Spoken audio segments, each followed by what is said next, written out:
की शुरुआत होती है एक घने जंगल को दिखाते हुए। एक आदमी पागलों की तरह भाग रहा था, इस उम्मीद में कि शायद उसे इस जंगल से भाग निकलने का कोई रास्ता मिल जाए, लेकिन ये जंगल इतना घना था कि यहाँ से बाहर जाने का कोई रास्ता नहीं नजर आ रहा था। यह आदमी सूरज को देखते हुए आगे बढ़ता है, लेकिन अब सूरज भी धीरे धीरे ढल रहा था, मगर इस आदमी ने भागना नहीं छोड़ा। भागते भागते एक पॉइंट आया जहाँ एक बोर्ड पर लिखा हुआ था पॉइंट ऑफ नो रिटर्न, यानी वहाँ से कोई वापस नहीं जा सकता। साथ ही इस बोर्ड पर नंबर 108B लिखा हुआ था। ये देखकर वो और भी ज्यादा परेशान हो जाता है। धीरे धीरे अंधेरा और बढ़ने लगा और पूरे जंगल में एक अजीब सा खौफ फैल गया। तभी अचानक एकदम से सारे परिंदे उड़कर वहां से चले जाते हैं। इस आदमी के कई मील के सफर के बाद भी उसे पूरे जंगल में कोई भी एक जंगली जानवर नहीं दिखाई दिया। न जाने ऐसा क्या था जिसे जंगली जानवर भी डर रहे थे। डर के मारे वह आदमी और भी तेजी से भागने लगा, लेकिन कई घंटों का सफर करने के बाद वह आदमी अचानक एक जगह पर आकर रुक गया और उसके चेहरे पर मायूसी छा गई, क्योंकि उसके सामने वही 108 नंबर वाला साइन बोर्ड था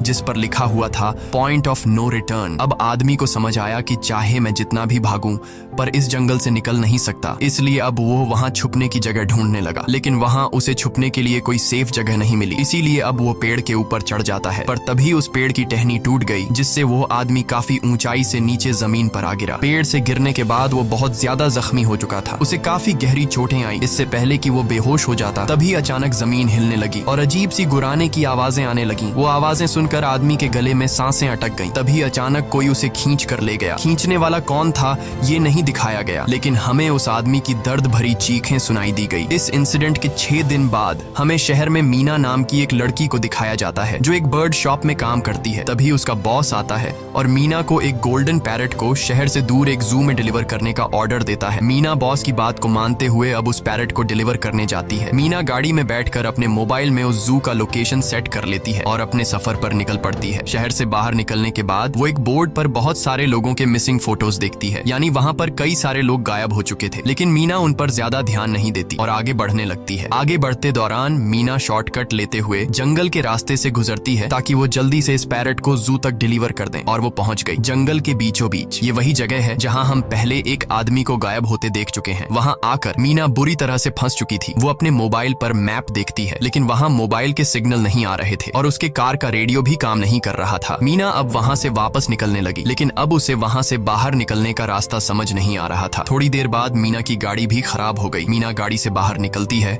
और उसे सामने लगा हुआ वही पॉइंट ऑफ नो रिटर्न वाला बोर्ड दिखाई देता है। मीना को कुछ समझ नहीं आता, इसीलिए वो पैरट के पिंजरे को हाथ में लेकर आसपास मदद ढूंढने आगे चली जाती है, लेकिन वहाँ आसपास किसी भी मदद का नामो निशान तक नहीं था। उसके बाद वो वापस उस जगह पर लौट आती है जहाँ उसने अपनी गाड़ी खड़ी की थी, लेकिन वहाँ से उसकी गाड़ी गायब हो चुकी थी। ये देखकर वो बहुत ज्यादा परेशान हुई। उसे लगा कि शायद वो उस जगह पर नहीं आई है जहाँ उसकी गाड़ी खड़ी थी, बल्कि ये किसी दूसरी जगह पर आ गई है और उसकी गाड़ी कहीं दूसरी जगह में खड़ी है, क्योंकि इस जंगल का हर एक पॉइंट एक ही जैसा दिखाई दे रहा था। अब अंधेरा भी गहरा होता जा रहा था। एकदम से पहले की तरह ही सभी परिंदे इन पेड़ों से उड़ जाते हैं। मीना को अब डर लगने लगा था, क्योंकि जमीन भी जोर जोर से हिल रही थी। मीना को वहाँ आसपास किसी के होने का एहसास होता है। तभी अचानक मीना को दूर किसी का साया नजर आया। मीना भागते हुए उसके पीछे आई, पर उसे वहाँ कोई भी नहीं मिला। तभी अचानक मीना को एक बूढ़ी औरत भागते हुए दिखाई दी। मीना भी दौड़कर उसका पीछा करने लगी। वो उससे मदद मांग रही थी, लेकिन वो औरत रुकती नहीं, तेजी से भागती रहती है। एक बार फिर मीना इस बूढ़ी औरत का पीछा करती है। अचानक वो बूढ़ी औरत फिर से गायब हो गई। मीना जब उसे ढूंढते हुए और आगे बढ़ी तो उसे दूर जंगल में एक बड़ा सा कमरा दिखाई दिया। वो बूढ़ी औरत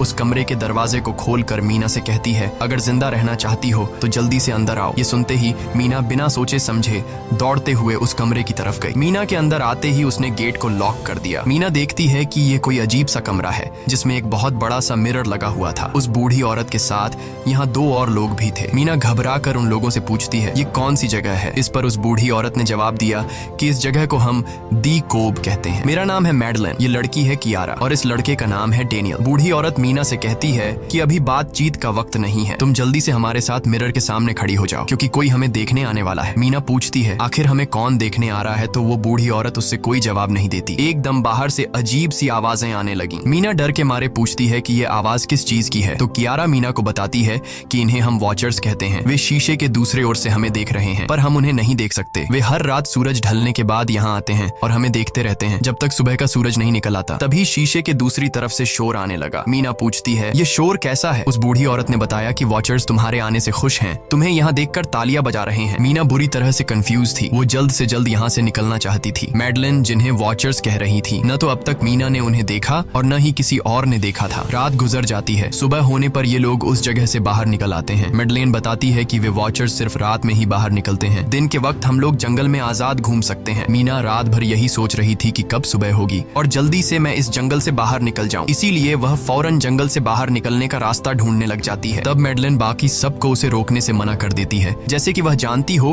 कि मीना इस जंगल से बाहर नहीं निकल सकती और वह जरूर वापस आएगी। बस मीना को जाते हुए मैडलिन बताती है कि तुम्हारा यह फैसला अच्छा नहीं है, इस जंगल से बाहर निकलने का कोई रास्ता नहीं है। रात होने से पहले हमें इस घर में वापस आना पड़ता है, अगर तुम लेट हो गई तो तुम अपनी जान से हाथ धो बैठोगी। मीना किसी की बात नहीं सुनती और अपने पैरट को लेते हुए तेजी से आगे बढ़ती है। थोड़ा सा आगे बढ़ने पर उसे वहीं पॉइंट ऑफ नो रिटर्न वाला साइन दिखाई देता है। उसे देखकर वो घबरा तो गई, लेकिन उसने हिम्मत नहीं हारी और सूरज को देखकर सूरज की डायरेक्शन में आगे बढ़ती रही, पर जंगल से निकलने में कामयाब नहीं हो सकी। आगे चलकर रास्ता ही खत्म हो गया। मीना ने देखा कि वो एक पहाड़ के टॉप पर खड़ी है, जहाँ से आगे दूर दूर तक जंगल के सिवा कुछ भी नहीं था, इसीलिए वो मायूस होकर नीचे बैठ जाती है। तभी अचानक उसके कंधे पर किसी ने हाथ रखा, वो डर गई और जब उसने पीछे मुड़कर देखा तो वो बूढ़ी औरत मैडलिन थी। यहाँ मैडलिन उसे हौसला देती है और कहती है कि सिर्फ तुम ही नहीं जिसने यहाँ से निकलने की कोशिश की और हार गई, हम भी तुम्हारी तरह ही हार कर यहाँ रुके हैं। यहाँ से बाहर निकलने का कोई रास्ता नहीं, चलो मैं तुम्हें कुछ दिखाती हूँ। मैडलिन मीना को जंगल की तरफ लेकर जाती है। मैडलिन मीना से कहती है, ये जंगल एक शिकारी है और हम सब उसका शिकार, अगर जिंदा रहना चाहती हो तो हमारे साथ ही रहो। मैडलिन उसे पॉइंट ऑफ नो रिटर्न वाले काफी सारे साइन बोर्ड दिखाती है, जो कि जंगल के चारों तरफ गोल घेरे में लगे थे और उनके बीच में था उनका कमरा। मैडलिन बताती है कि यह हमारे घर से आधे दिन के फासले पर लगे हैं, अगर इसे आगे गई तो वापस लौटना मुश्किल हो जाएगा, इसलिए कभी भी यह तुम्हें नजर आए तो तुम इन्हें इग्नोर मत करना। मीना पूछती है, ये सब किसने बनाया? तो वो जवाब देती है, ये एक प्रोफेसर ने बनाया है, लेकिन अब तक उसे किसी ने देखा नहीं है। अब रात हो जाती है, ये लोग वापस उस घर के अंदर आ जाते हैं। हर रात वॉचर्स उन्हें देखने के लिए आते थे। आज कियारा नामी लड़की उनके सामने डांस करती है और कहती है ये सब उन्हें पसंद है। ऐसा नहीं था कि इन चारों को हर रात वॉचर्स के सामने खड़ा ही रहना पड़ता था, ये लोग जो चाहते वह कर सकते थे, बस ये लोग उनकी तरफ अपनी कमर नहीं कर सकते थे। ऐसा करने पर वो लोग बहुत ज्यादा गुस्सा हो जाते थे। रात में तो उन्हें सिर्फ वॉचर्स का मसला था, लेकिन दिन में भी उन्हें बहुत मुश्किलों का सामना करना पड़ता था। ये लोग जंगल से हर रोज अपना पेट भरने के लिए कुछ न कुछ शिकार करके लाते थे, जिससे उनका गुजारा हो जाता। अगले दिन कियारा और मीना दोनों जंगल में शिकार करने जाती हैं। मीना कियारा से पूछती है कि आखिर ये वॉचर्स चाहते क्या हैं? कियारा बताती है, मुझे भी कुछ खास नहीं पता, लेकिन मैडलाइन कहती है कि ये वॉचर्स हमें देखते हैं, हमें ऑब्जर्व करते हैं, लेकिन अगर हमने वॉचर्स को देखा तो हम पागल हो जाएंगे, क्योंकि वॉचर्स बहुत ही खूंखार दिखते हैं। कियारा अब उसे एक गड्ढा दिखाती है और कहती है, ऐसे बहुत से गड्ढे इस जंगल में मौजूद हैं। दिन के वक्त सारे के सारे वॉचर्स उन गड्ढों में रहते हैं और रात में वो यहाँ से बाहर निकल आते। दिन के वक्त ये लोग इसलिए बाहर नहीं आ सकते क्योंकि सूरज की रोशनी उनकी स्किन जलाती है। कियारा मीना को बताती है कि वो 5 महीने पहले अपने पति के साथ इस जंगल में आई थी और तब से वो दोनों यहाँ फंसे हुए थे, पर आज से 6 दिन पहले मेरा पति जंगल में रास्ता ढूंढने निकला है। मुझे उम्मीद है कि वो जरूर वापस आएगा और हम सबको यहाँ से सेफली ले जाएगा। यहाँ हमें मालूम होता है कि असल में कियारा का हस्बैंड वही आदमी था जिससे हमने मूवी के स्टार्ट में देखा था, जिसे कोई यहाँ से खींच कर ले गया और अब वो मारा जा चुका है। इस तरह से बातें करते हुए ये दोनों कमरे के पास वापस लौट आए। यहाँ मैडलिन ने मीना को 3 रूल समझाती है जिंदा रहने के लिए। सबसे पहला ये कि वो रात के वक्त घर का दरवाजा नहीं खोलेगी, दूसरा रात में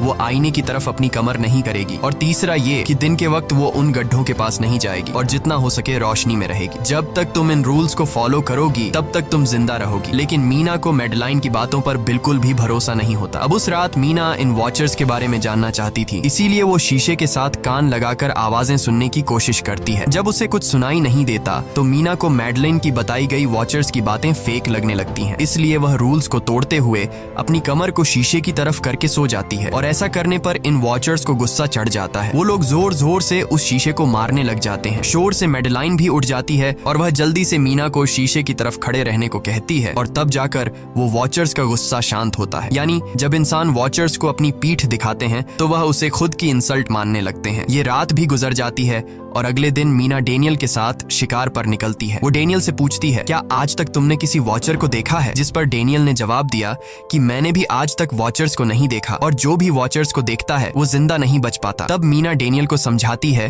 कि मुझे लगता है कि ये सब मैडलाइन की बनाई हुई कहानियां हैं जिसके अंदर वो हमें फंसा रही है। हमें जरूर उन गड्ढों को जाकर चेक करना चाहिए, शायद हमें यहाँ से बाहर जाने का कोई रास्ता मिल जाए। डेनियल भी यहाँ रहकर बहुत ज्यादा तंग हो चुका था और वो भी किसी तरह से रास्ता ढूंढकर इस जंगल से भाग निकलना चाहता था, इसलिए वो मीना की बात मान लेता है और वो दोनों गड्ढे के पास पहुंच जाते हैं। अब मीना अपने आप को रस्सी से बांधकर इस गड्ढे के अंदर उतरती है। रस्सी का दूसरा सिरा डेनियल ने पकड़ा हुआ था ताकि अगर मीना को कुछ भी हो वो जल्दी से मीना को बाहर की तरफ खींच ले। मीना नीचे गड्ढे में पहुंच जाती है जहां उसे बहुत सारा इंसानों का सामान मिलता है। मीना उस सामान को इकट्ठा कर लेती है। ये सारा सामान उन लोगों का था जो जंगल में वॉचर्स के शिकार हो चुके थे। डेनियल रस्सी के सहारे कैमरा, साइकिल और जरूरत का सारा सामान को बाहर ले आता है। मीना अब नीचे इंतजार करती है कि डेनियल कब रस्सी नीचे फेंकेगा और मैं ऊपर चली जाऊंगी। और इससे पहले कि मीना उस गड्ढे से बाहर निकल पाती, उसे गड्ढे के अंदर किसी के आने की हलचल सुनाई देती है। मीना जल्दी से डेनियल को रस्सी नीचे फेंकने की आवाज देने लगती है, लेकिन तभी मीना को पकड़ने के लिए एक वॉचर का हाथ बढ़ने लगता है। पर मीना धूप में खड़ी थी, इसलिए जब उस वॉचर के हाथ पर सूरज की रोशनी पड़ी तो उसका हाथ जलने लगा। इतने में डेनियल ने नीचे मीना के पास रस्सी फेंकी और मीना फौरन जल्दी से बाहर निकल आई। मीना पूरी तरह से डर गई थी। ये लोग उस सारे सामान को लेकर अपनी सेफ हाउस में आ गए, जहां मैडलन ने उससे पूछा, ये सामान तुम्हें कहां से मिला? ये लोग झूठ बोल देते हैं कि ये सामान उन्हें इस जंगल से मिला। मैडलन को इस जंगल में रहते हुए बहुत अरसा गुजर चुका था। वो जानती थी कि ये सामान उसे जंगल से नहीं बल्कि एक गड्ढे से मिला होगा। वो मीना से पूछती है, बताओ तुमने गड्ढे के अंदर क्या देखा? लेकिन मीना उसे कुछ नहीं बताती। ये लोग बहुत खुश थे कि आज रात ये लोग वॉचर्स को देख पाएंगे, क्योंकि मीना को गड्ढे के अंदर एक कैमरा मिला था। डेनियल किसी तरह जुगाड़ करके उस कैमरा को टीवी के साथ अटैच कर लेता है ताकि ये लोग भी टीवी पर वॉचर्स को देख पाएं। मैडलन बार बार उन्हें समझाती है कि ये तुम लोग गलत कर रहे हो, लेकिन ये दोनों उसकी एक बात भी नहीं सुनते। आज रात ये लोग वॉचर्स के इंतजार में बैठे थे ताकि उन्हें वो देख पाए, लेकिन काफी रात होने के बावजूद भी आज कोई वॉचर उन्हें देखने नहीं आया और अब कुछ देर बाद उनके साथ कुछ अजीब सा होने वाला था। ये लोग बातचीत में मसरूफ थे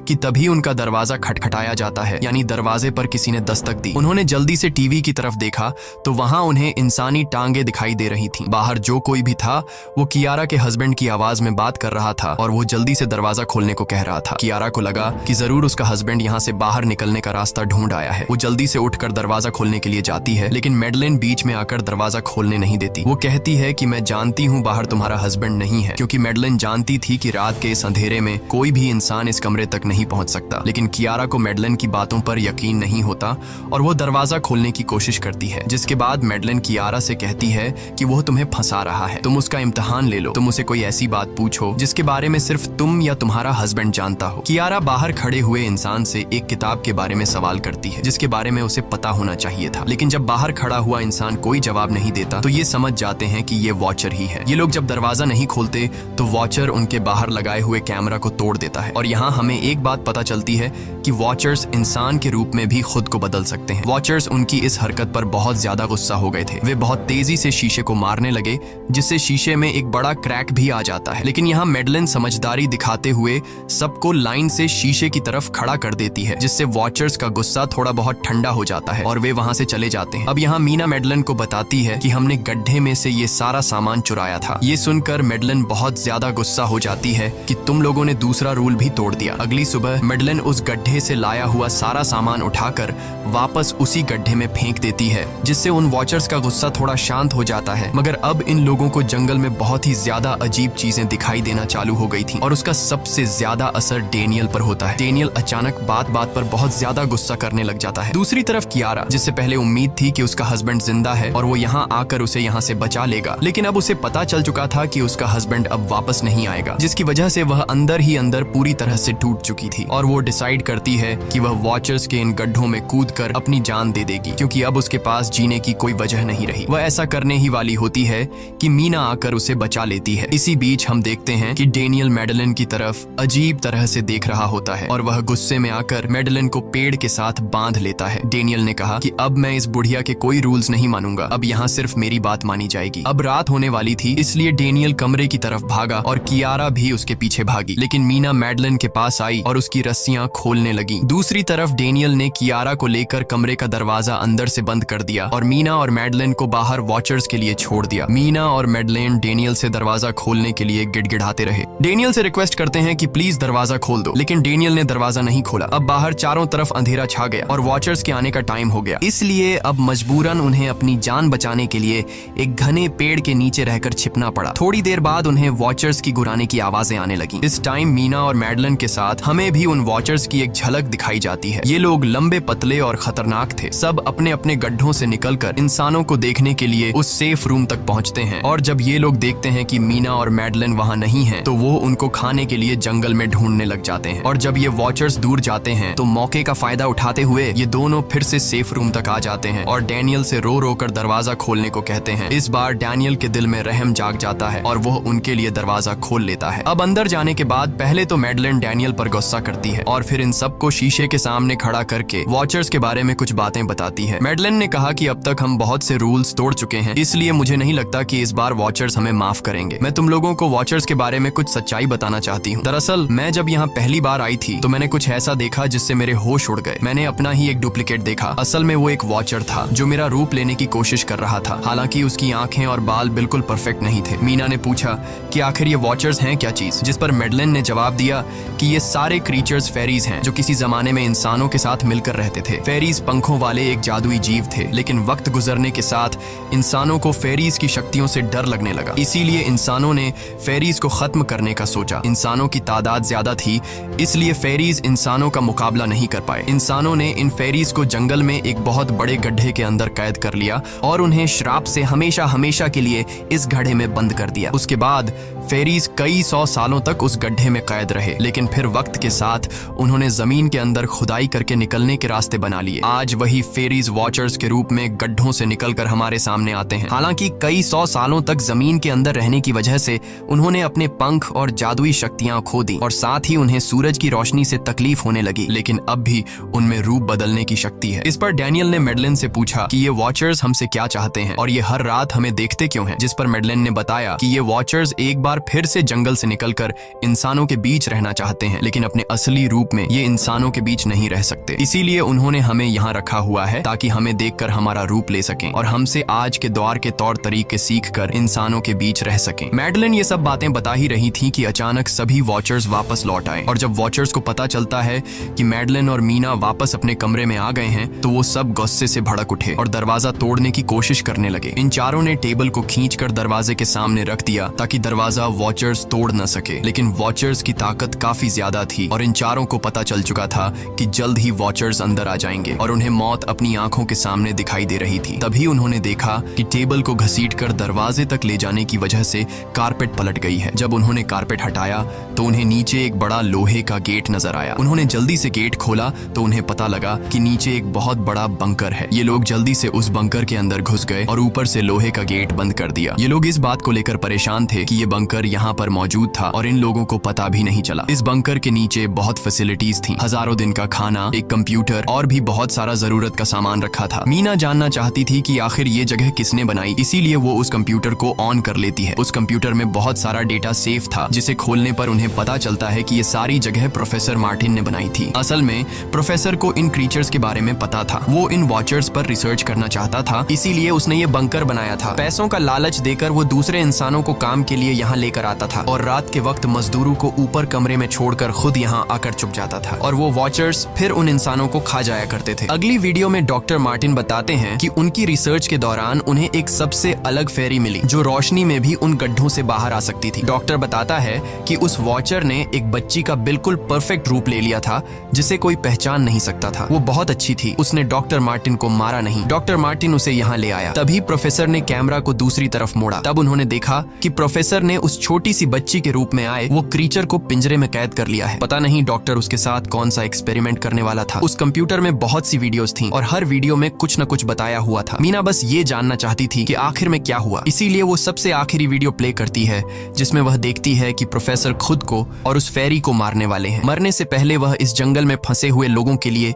यहाँ से निकलने का रास्ता बता देता है और कहता है कि शाम में जिस डायरेक्शन में परिंदे भागते हैं उस डायरेक्शन में भागने से वे लोग इस जंगल से निकल सकते हैं। उसने इस रिकॉर्डिंग मैसेज में कहा था कि अगर कोई इस जंगल से निकलने में कामयाब हो गया तो यूनिवर्सिटी में जाकर मेरी सारी रिसर्च तबाह कर देना। मैंने यहाँ आकर बहुत बड़ी गलती कर दी। उसके बाद प्रोफेसर ऊपर चले गए और फिर 2 गोलियों की आवाज आई, जिससे उन्हें समझ आया कि प्रोफेसर ने पहले उस फेरी को मारा और फिर खुद को गोली मार दी। आज रात ये चारों बहुत खुश थे क्योंकि उन्हें इस जंगल से जान छुड़ाने का रास्ता मिल गया था। अगली सुबह सभी लोग अब बंकर से बाहर निकलते हैं तो देखते हैं कि उनका सेफ हाउस उन वॉचर्स ने पूरी तरह तबाह कर दिया है और आज के दिन उन्हें लाजमी इस जंगल से निकलना होगा, वरना ये लोग मारे जाएंगे क्योंकि रात को अब उनके पास छिपने के लिए कमरा भी नहीं बचा था। ये लोग अब यहाँ जंगल से निकलने के रास्ते में बढ़ने लगते हैं। वो परिंदे जिनके बारे में प्रोफेसर बता रहे थे वे तो शाम को उड़ने वाले थे, लेकिन उन्हें शाम होने से पहले जंगल से बाहर निकलना था। इसलिए मीना अपने पास मौजूद पैरट को आजाद कर देती है। जिस डायरेक्शन में वह उड़ता है उसी डायरेक्शन में ये लोग चलने लग जाते हैं। चलते हुए रास्ते में ही उन्हें एक कब्र मिली। मैडलेन उस कब्र को देखकर बताती है कि एक वक्त था जब ये लोग इंसानों के साथ रहते थे, लेकिन इंसानों ने उनके साथ बहुत बुरा किया, धोखा किया और उन्हें यहाँ जंगलों में फंसाकर खुद चले गए। कई घंटे सफर करने के बाद ये लोग एक नदी के पास पहुंच गए। वहाँ उन्हें प्रोफेसर का एक बोट मिला, जिसको देखकर ये लोग बहुत खुश हुए, लेकिन उनकी खुशी अब कुछ ही देर की मेहमान थी क्योंकि अब अंधेरा हो चुका था और वॉचर्स के आने का वक्त हो गया था। उससे पहले कि ये लोग डॉक्टर मार्टिन की बोट में बैठकर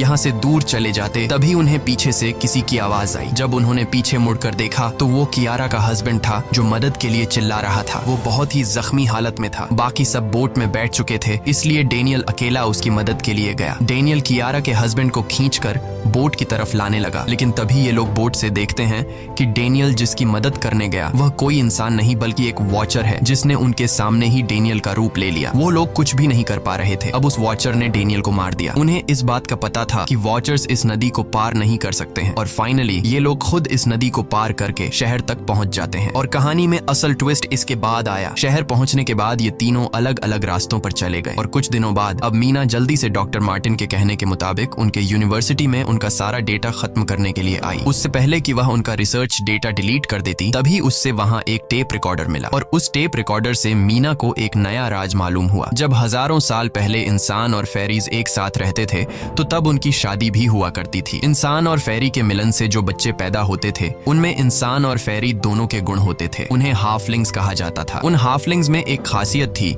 कि वे रूप बदलने में इतने माहिर होते थे कि वे किसी मरे हुए इंसान का रूप भी बदल सकते थे। प्रोफेसर का मानना था कि जब इंसानों ने फेरीज को जंगल के अंदर गढ़ों में कैद कर लिया था, तब हाफलिंग इंसानों के बीच अपना रूप बदलकर चुपके से रहने लगे और वो आज भी किसी न किसी रूप में इंसानों के बीच मौजूद है। मीना जब प्रोफेसर के ऑफिस में आई और वहाँ पर जांचबीन करने लगी तो वहाँ उसके हाथ कुछ ऐसी तस्वीरें लगी जिसने उसके होश उड़ा दिए। उसने देखा कि तस्वीर में जो प्रोफेसर के साथ लेडी खड़ी है वो कोई और नहीं बल्कि मैडलेन है और असल में मैडलेन प्रोफेसर की वाइफ है। वो कंफ्यूज हो जाती है कि मैडलेन ने उसे यह बातें क्यों नहीं बताई। इस भारी कंफ्यूजन को शेयर करने के लिए वो कियारा के पास आती है और उसे बताती है कि जिस मैडलेन से हम जंगल में मिले थे वो असल में प्रोफेसर मार्टिन की वाइफ है, लेकिन उसने हमें यह सच्चाई इसलिए नहीं बताई क्योंकि वो खुद एक इंसान नहीं बल्कि एक रूप बदलने वाली फेरी थी। मैंने जब रिसर्च किया तो मुझे पता चला कि काफी साल पहले प्रोफेसर की वाइफ मैडलेन कैंसर की वजह से मर गई थी। ये सुनकर कियारा कहती है कि फिर वो मैडलेन कौन थी जो इतने समय से हमारे साथ थी। इस पर मीना कहती है, मुझे सब समझ आ रहा है। दरअसल प्रोफेसर अपनी वाइफ के मरने से बहुत दुखी थे और उसे हर हाल में वापस पाना चाहते थे और जब प्रोफेसर को इन रूप बदलने वाली फेरीज के बारे में पता चला तो प्रोफेसर ने उस रूप बदलने वाली फेरी को पिंजरे में कैद किया जो एक बच्ची का परफेक्ट रूप लेकर उनके पास आई थी। प्रोफेसर ने अपनी वाइफ की फोटो दिखाते हुए उस फेरी को अपनी वाइफ मैडलेन जैसा बना दिया क्योंकि वो फेरी बाकी फेरीज से अलग थी। वो दिन में भी बाहर आ सकती थी। मीना ने कहा कि मैंने मैडलेन को यहाँ बुला लिया है, हमें किसी तरह से करके उसे वापस जंगल भेजना होगा। तभी एक कार वहाँ आकर रुकी। जब उस कार से जो इंसान उतरा उसे देखकर मीना के गले में सांस अटक गई। वो कियारा थी, यानी कि अब तक जो मीना के साथ थी वो मैडलेन थी। उसने कियारा का रूप ले रखा था। कियारा जैसे ही घर के अंदर आई तभी मैडलेन ने कियारा के हस्बैंड के रूप में बदलकर उसे बेहोश कर दिया। मीना ने मैडलेन से कहा, आखिर तुम चाहती क्या हो? जिस पर मैडलेन गुस्से में आकर कहा, मैं फेरीज की सबसे अलग मखलूक हूँ। मेरे सभी साथी बचपन से मुझे चिढ़ाते थे। वो मुझे अपने साथ नहीं रहने देते क्योंकि मैं सबसे अलग थी। मैं उस जंगल में अकेली पड़ चुकी थी और मैं उस जंगल से निकलकर बाहर लोगों के साथ मिलकर रहना चाहती थी। फिर एक दिन प्रोफेसर उस जंगल में आया।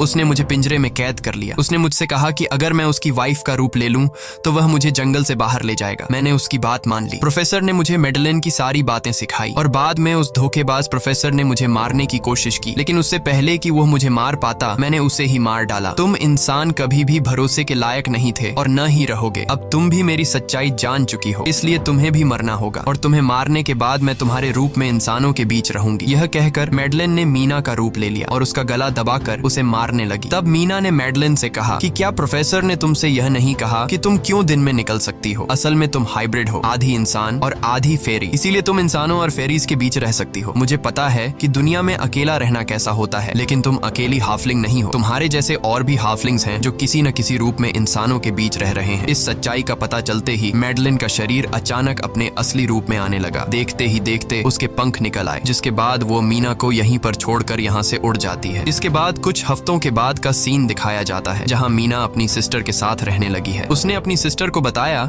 कि शायद वो फेरी अभी भी मेरा पीछा कर रही है। तब मीना की सिस्टर उसे कहती है कि तुम डरो मत, ऐसा कुछ नहीं है। और कहानी के एंड में हम एक छोटी बच्ची को देखते हैं जो कि उस वक्त मीना के घर के नीचे खड़ी थी। ये कोई और नहीं बल्कि मेडलिन थी, जो अब उनके दुनिया में उस रूप में रह रही है। और इसी के साथ ये कहानी खत्म हो जाती है। अगर आपको ये वीडियो अच्छी लगी हो तो हमारे चैनल को सब्सक्राइब और वीडियो को लाइक जरूर कीजिएगा।